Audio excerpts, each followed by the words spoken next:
Okay, another new author. I think we got like 3 new authors in this one. Actually, hold on. Is that new? Hold on. He has more pages. They have more pages. I might be wrong. They might not be new. So far they seem new. They're new. Yeah, the author I haven't had before, and I love the author's name, Wink Wonk. Wink Wonk Boy. What a name! Love that. Love that name. Well, Wink Wonk, welcome to the Fluff. I'm looking forward to what you have a very beautiful office page, by the way. Like, that is gorgeous looking. Like, you have the SB Foundation, the SB logo looking different, stars, comet, planet. Ooh, okay, so you seem to be focused on the space stuff. And then we have all this, little explanations of the SCPs that you wrote. The anomalies, tales. Wait, no, fuck. GOI format. What? Other shit. Okay. Okay, no, I'm down, Wink Wonk. What did you... Okay. Let's see what your first SCP that we get to read of yours. It's called Finding Percy. Well, I hope you find him. It would be cool if you can find Percy. Here we go. I love how it went from like the most beautiful office page to like just to this. I don't mind this style.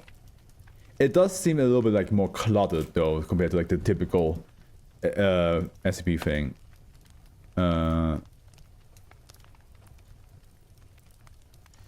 So SCP-2689. Class Safe. Disruption Class Dog. Risk Class Notice.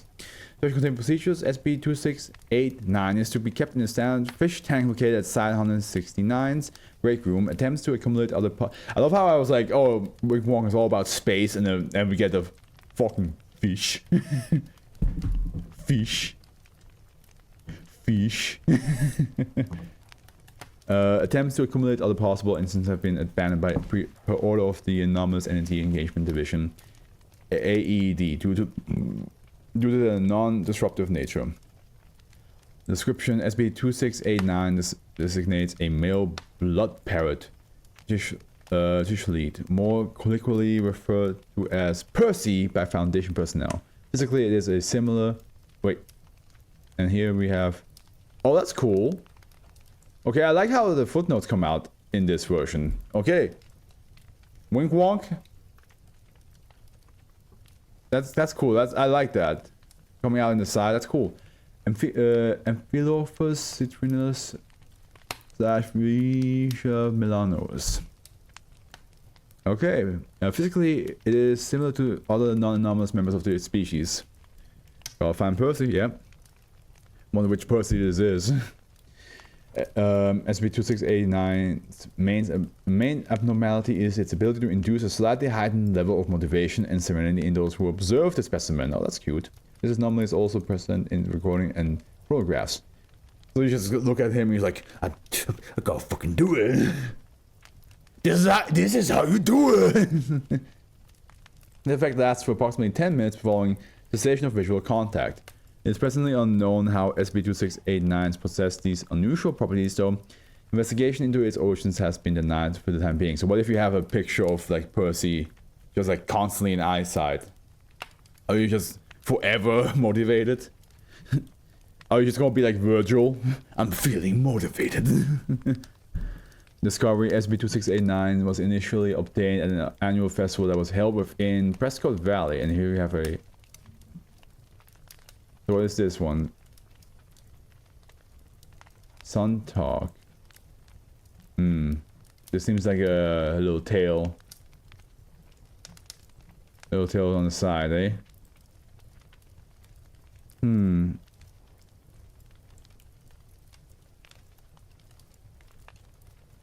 Let me see who wrote this.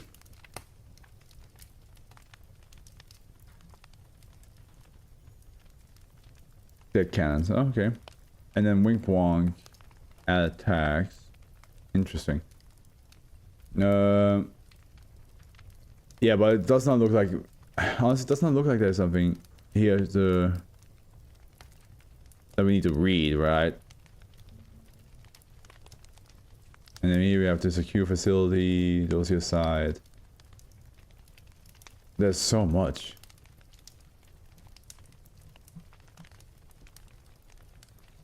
Yeah, here we go. Sorry about that. Didn't want me to yawn. I'm still getting tired. It is 2:15 in the morning, so I'm just trying to like figure out if I should read this or not. Part of me wants to, and part of me doesn't want to. That's the thing. You know, I'm gonna keep this open. Let's see how fast we can read the normal SCP, and then we'll see. When Dr. Mayfield won the anomaly at one of the town's stalls, although its anomalous properties will not be discovered until her decision to transfer SCP-2689 to Site 169 a week afterwards.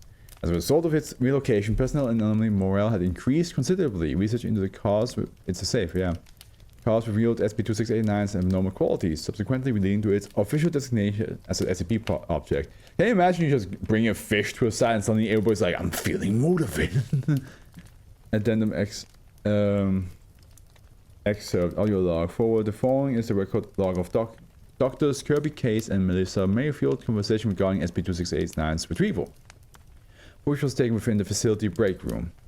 Begin log. The two are staring at SCP-2689, which is swimming around in its tank. Case is sipping from their coffee, marked while Mayfield is wiping her spectacles. So, you got this guy at the festival? Oh yeah, I got that from the stall. It's a game where you catch fish with a paper net. First try too. Really now? Good for you. Case paused and chuckles. Mayfield raised an eyebrow. That's so funny. Oh, nothing, it's that... I'm just picturing a grown woman like you participating in such a game. Somehow, it fits. Oh, be quiet. Can't that woman enjoy her free time? I managed to scoop up Percy here too. I know, I don't mean to offend. Mayfield puts on her glasses. I'm surprised you had the time to even go to a festival. Don't you usually have a tight schedule? I'm not the only counselor here, Kirby. My kindness just overtakes my will for free time. Well, aren't you so noble? The both of them laugh. You think there are others like Percy? Should we do something about that? Ah, no worries. Even if there are similar ones, I doubt they will be a worry anytime soon. They're just fishes after all. Case looks over the various items surrounding SCP-2689's tank, drawings of the specimen's aquatic-themed decoration and photographs. Besides, it breaks my heart to steal them from other people. We're not the only caretakers out there, you know.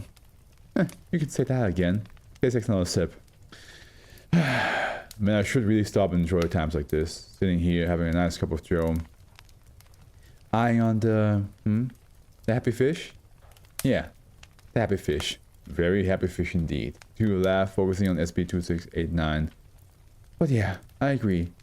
Sometimes it's all about the little things.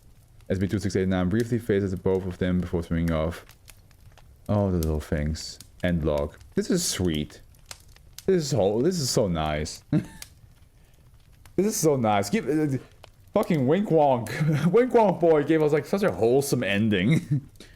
To side, I'm gonna read the Sun Talk, by the way. I will read that. Since it's a very short SCP, so I'm gonna read the extra of the tale as well. Side 169 personnel, Melissa Mayfield. I always want to like see event reminder. Hello everyone, this is just a reminder we will be having an upcoming welcoming party for our dear fish Percy. Make sure you wear clothes fit for the party themed under the sea. It will also serve as a commemoration for him for bringing us just a little spark of positivity every once in a while. And obviously, because I want my fish, that's right, my fish, to have a grand time here at the facility. With that said, we'll see you there. Have a fish-tastic day, everyone. Yeah, it just seems to be uplifting everybody.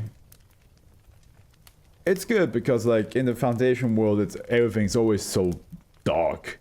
Everything's always like, you know, dangerous and all that. And Percy's just here like making everybody's like having a good time. Now, of course, you could argue it might get out of hand eventually when they're supposed to do their job and they're more focused on, you know, having a party and being fun. But again, it's just nice. Okay, let's read the Sun Talk, and then I would say we are done with today. So signed 169 Yavapai County, Arizona, USA. We're going to be waiting here until our Tony is killed. I'm sure that's not I'm sure that's not true. They have no respect for other people's time. If they're late, it's for a reason. They've forgotten, Dr. Moses Peckhart concluded, sitting forward in his chair. They must be loitering in the cafeteria. Emily looked at him revealingly. In Director Peckhart's world, standing around and breathing for a few seconds was enough to qualify as loitering. And anyway, the things he was saying simply weren't true. They were waiting on Kirby Case, the deputy director on side 169, and it was unusual for them to leave anyone waiting. Presentation room doors swung open, spurring Emily the indignity of a response. Peckhart stood, grimacing slightly at the strain of his own weight. Emily could easily imagine the streaming ache in his legs each time he stood up. He had to deal with the same thing after all. She couldn't help but have a little pity for the old man. The older you are, the harder change becomes. Deputy Director Case, Peckhart rumbled. You finally decided to grace us with your presence. Kirby Case closed the door and they frowned at Peckhart. That was the same guy, right? That Kirby Case was the one that talked to Melissa. It wasn't a significant gesture, but it was pointed. The two stood there and stared at each other down for a moment, a Mexican standoff for which their only weapons were eyes. Then Case spoke, breaking the tension. Surveillance needed my help, they explained. One of the cameras had gone down and they weren't sure if the cause was entirely natural. Was it? Emily asked, looking up. Case smiled. Just a blown fuse. You know, Gelding, the night guard. He got everyone spooked talking about flickering lights. I have to say, he's a bit jumpy. I think he might do better working in a different part of the facility. Save it for the end of the meeting, Peckhart grumbled, returning to his chair. There's a lot we need to go over. I don't know why. Right now, I feel like side 169 seems to be the most chillest side. Or at least the most normal. Like, they are not fully, like, jaded by all the bad experience. Glassford Hill, Yavapai County, Arizona, USA, 28th January 1985. The helograph at the top of the hill was so brown and rusted that it looked like it had grown out of the earth. It was a curiously familiar device, a tripod, but instead of a camera on top, there was a square metal plate with a hinged mirror attached to it. The mirror was so old and caked in dirt that it no longer bore a reflection, but it wasn't hard for junior researcher Emily to imagine what it was supposed to look like. The sunlight hitting the metal, flashing in the air like a blinker in the fog. Sun talk. That's what the indigenous people had called it, when the Anglo-Saxons showed up and started flashing mirrors at each other from miles away. A helograph was a conversation with the sun. Goddamn nothing, the head researcher said next to her, panting. It hasn't moved a goddamn inch. It's like I keep telling you, Emily said mildly. This is, what, the 20th test? We still have yet to replicate the erosional anomaly, if there was ever an anomaly to begin with. One of the assistant researchers dropped down heavily in the grass, his equipment falling down next to him. It's not like the sighting isn't verified. It was one of our own. Agent Sears who saw it. She said that all 17 of the remaining holographs all simultaneously turned and pointed at Glassford Hill. And that's not the only report either. If she says it happened, then I believe her.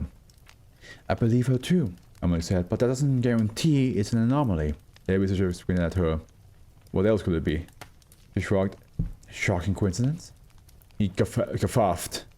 Wait, guffawed? She waved a hand at him, shaking her head.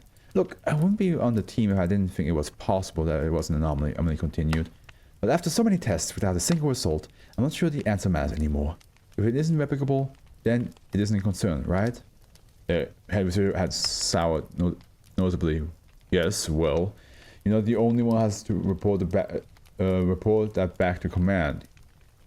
You know what they'll have us do? Monitor this area for the next 4 decades, just to be sure, they'll say. No one wants to stay at this shitty windy hill for the rest of their career. Emily stared out at the landscape. It was indeed wind-swept. The brush pressed flat into the earth so it looked as if there were no brush at all. The sun, at the present hidden by the clouds, would soon emerge again and burn a patch in the nape of her neck. There was nothing around for miles. A little pop-up city had emerged on the side of the Glassford Hill proper in response to the growing population of the nearest town, 40 miles away.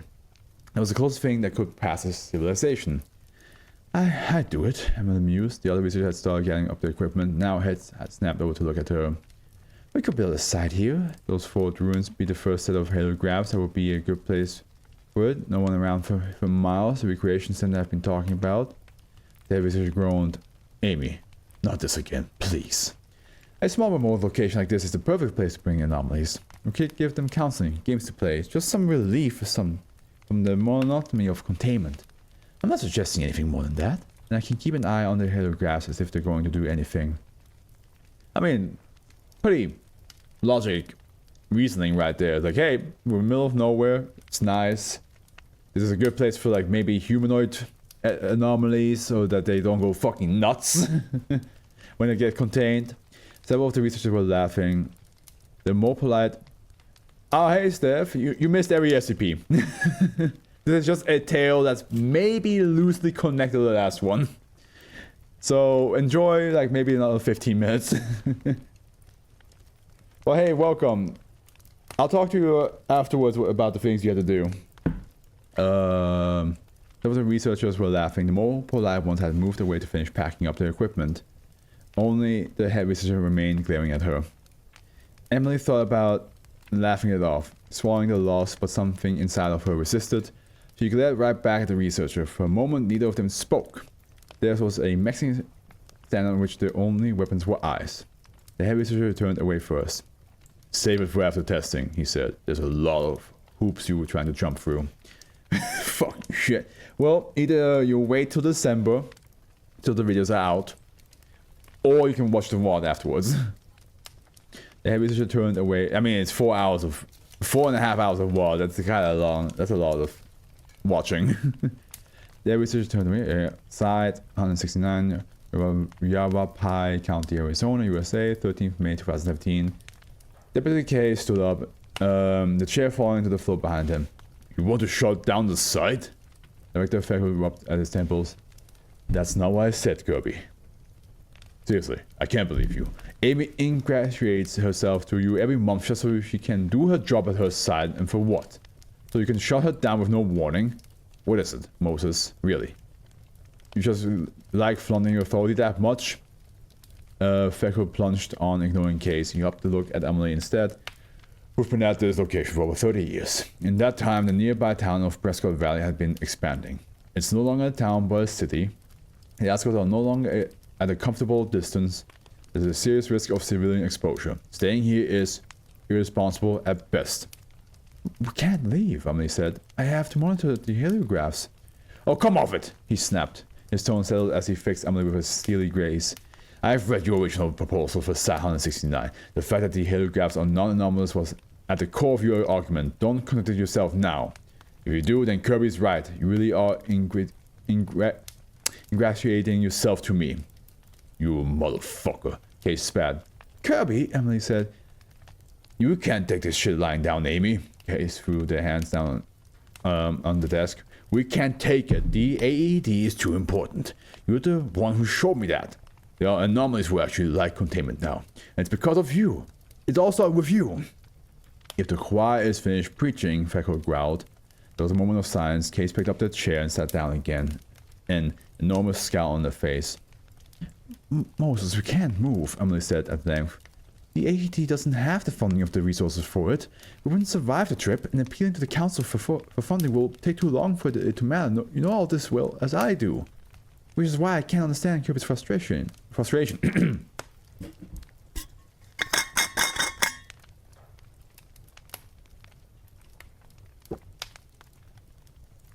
That was my last sip. Feckle simply stared at her for a moment, silent. I know neither of you want to hear it, he said levelly, but maintaining the veil is more important than your department. And what's that supposed to mean? Case said in a low tone that Emily had never heard them use before. It means that if the AED gets shut down as a result of closing Site 169, he said, then it will have been a necessary evil.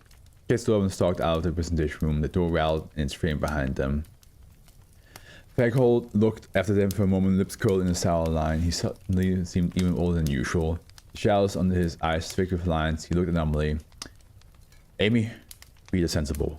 The heliographs are anomalous. You know that as well as I. There's no reason to stay here, and growing incentive to leave. We have to face the facts eventually, even if it means the end of a happy story. With that, he collected his papers and took his leave. Emily watched him all the while, never speaking a word. And now we're back in the past, it seems. Glassford Hill, Yavapai County, Arizona, USA. 10th March 1985. For security purposes, naturally, they couldn't keep the heliographs 30 miles apart from another. That's how they have been arranged when they were first built in the 19th century, allowing military forces to quickly communicate with one another. Now the O5 Council required that they pulled them back to just a mile or two outside of the newly built site perimeter. A maximum of 10, a minimum of 3. For testing purposes, they wound up with 7 curling around the site perimeter like a sliver of a moon. The remaining relics were being carefully dismantled and boxed for cold storage. Amelie was doing the boxing. She took the fold-up piece of tripod, the rusted mirror, the dented metal plate, and she laid each one gently in the box before sealing it. She was on her third when a voice spoke behind her. "You must be Amelie, is it?" She straightened up to look at the man behind her. He was middle-aged, but his smoky grey hair made him look older. Then wrinkles lined his mouth and his narrow, squinting eyes. "Yes, that's right," she said, pleasantly surprised, "but you can just call me Amy." "Amy," he said, offering a perfunctory hand. Oh, so that's Moses when he got... Okay, so back to his normal voice. "Amy," he said, offering a perfunctory hand. "I am Moses Feckhood. I'll be the site director here at Site 169. Amy couldn't stop herself from saying, "What? But I thought you thought it would be you," he muttered. "Since you proposed the site, is that right?" Well, yes," she said, finding her professionalism again. She added, "I'm sorry they didn't say anything. Why would they? It would rather discourage your proposal in the first place, wouldn't it?" He gave a right dog smile that served to instantly eradicate the rest of Amelie's enthusiasm. "As I understand it, your aim in creating this site was to establish this department of yours, the Anomalous Entity Engagement Division. Since we'll be working together, I want to be absolutely clear. I don't approve of your proposal. I reckon that's why the O5 chose to put me in charge. For whatever reason, they decided this project of yours is worth a damn, but they want a level head at the helm in case it all goes to hell. Which I have no doubt it will." What a fucking dickhead. For a moment, Amelie could do nothing but gap at him, unable to find her words. That's well unprofessional of me." "I know," he said, "but I believe transparency is an important part of work here. And if things do go well, then we'll indeed be doing a lot of work." Amelie found herself again. "Be that as it may, Mr. Feckhood, the attitude you're putting on display here is hardly of use to the department that hasn't even had its first day yet. If you're unable to put your opinions aside, then I'm afraid I have no choice but to ask your 5 Council to find a replacement." He laughed unperturbed. "Let me know how that goes for you. I'm going to walk the facilities. The official opening is tomorrow. Yes? Please be in my office at 7 AM sharp." "Sir!" Emily yelled at his back. He stopped walking. He turned his head just to look at her over his shoulder. He wasn't sure what she had intended to say now. The futility of it all was descending on her like a fog. In the end, she threw her hands up. "Just like that." "Oh, don't start," Feckhood said, surprising her yet again. He turned around, fixing her with her hard eye. "You misunderstand me, Amy. Yes, I think your proposal is a utter waste of Foundation resources. Yes, I have no doubt this site won't last a year, but I'm not the only person who told you that, am I? I respect you. You don't care if other people think you're wrong. You're doing it anyway. If you lost that tenacity already, best tell me now so I can go home." A brief silence passed between them. They stared at each other, unblinking, but it wasn't a standoff. "No, sir. That won't be necessary," Emily said finally. "Good. Tomorrow, 7 AM. With that, he was gone. Doesn't matter if you be like, "Oh, hey, listen. I respect you because you do what you want to do, and you push through." I'm like, well, you still being a massive asshole about it. Site 169, Yavapai County, Arizona, USA, 13th May 2017. This should be the last section. Yep. Amelie found Case outside the AED headquarters. They were leaning on the old, crumbling retaining wall of the former fortress, smoking a cigarette. Their fluffy, dirty blonde hair was out of place, lacking its usual whiteward swoop. The face was clear, but the eyes were filled with her hard, cold light. Amelie leaned on the wall next to them, saying nothing. Neither of them spoke for a while, but neither of them were uncomfortable about it. Amelie squinted at the horizon, the slow incline of another hill rising in front of them. Her eyes weren't what they used to be, but she couldn't just make out a few of the heliographs. There they stood in the fading sunlight, sentinels at the edge of the tiny world. Case finished the cigarette and started another one. Almost a nose, Case said finally, as usually as casual as if Emily had just walked up. Back at it again, huh? Emily tried to not laugh too hard at the nickname. I know he's inscrutable, Kirby, but he means well most of the time. Taking the side down, that's meaning well. They cleared their throat. Sorry, I don't want to argue. I'm frustrated too, she said gently. I used to be like him, you know, they said. I think that's why he makes me so mad. Kirby, you were never that annoying. They smiled, but they looked faded quickly. I thought the AED was a joke, just like him. Wait, who's saying that? Oh, I think it's Case. I hid here, fresh out of field work, not a day shy of shooting some monster in the face. And here's some old woman telling me that we have to be nice to them and ask them about their feelings. I honestly thought you were incompetent, that you had some fatal misunderstanding of what the Foundation is actually for. They paused, Amy waiting, smiling at them. But over and over, these anomalies would come here. They continued, hating it, just like me, not getting the point, wishing we would just leave them alone. And then something would change. All the counselors would get through to them, or they play a game of Uno for the first time in years. And they were happy. That was it. They were just happy. I realized that I have to learn the same lesson sooner or later. Kirby, that's sweet. Moses has been here longer than me though, and it doesn't matter. He's still just a crusty old man. They took a drag from the cigarette, looking at Emily with an open expression of fear. What are we going to do, Amy?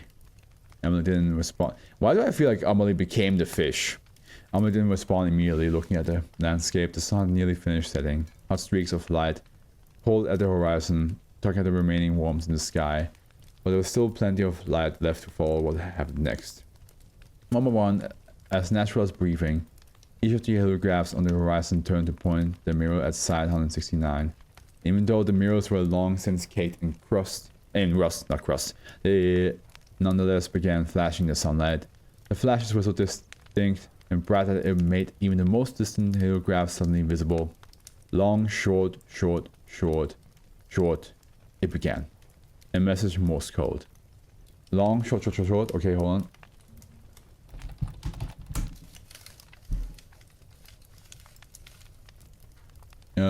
Long, short, short, short. Long, short, short, short, short.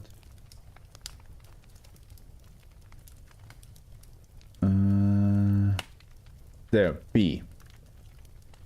It began a message in Morse code. Okay, so in the face. Emily smiled.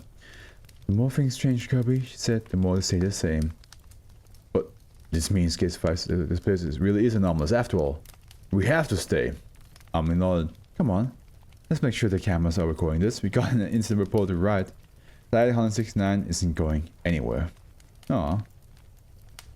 Nice. This was a nice little story.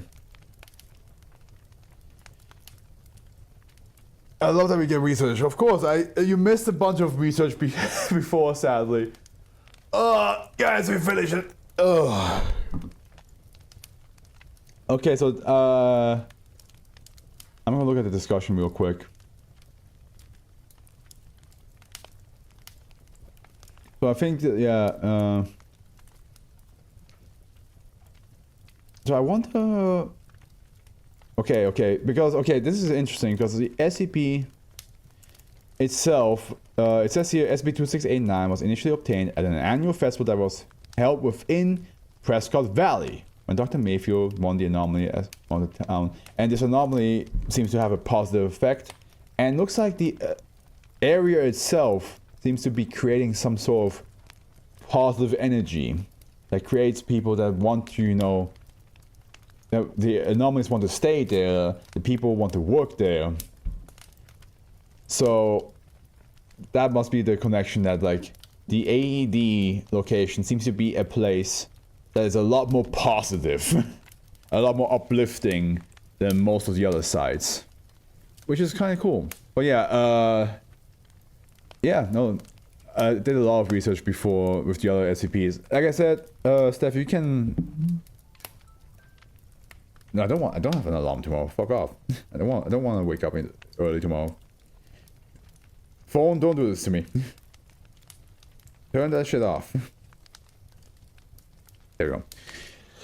But yeah, no, that was great. This was a good time. Tomorrow, important. Tomorrow, my friend will be here, and we'll finish the 2600s. I'm excited. We actually are getting really. I said as well. We're getting close to reaching Series 4. We'll definitely get that done this year, of course. It will take me maybe another like 4 months, depending how things go. You know, if I have to work, if there's vacation, stuff like that. But we should be able to get to Series 4 very soon. Yeah, no, I'm excited. I'm excited to learn. We have 3 new authors today, and a bunch of fun ones, a bunch of long ones. The first one was really long, but yeah, that was awesome.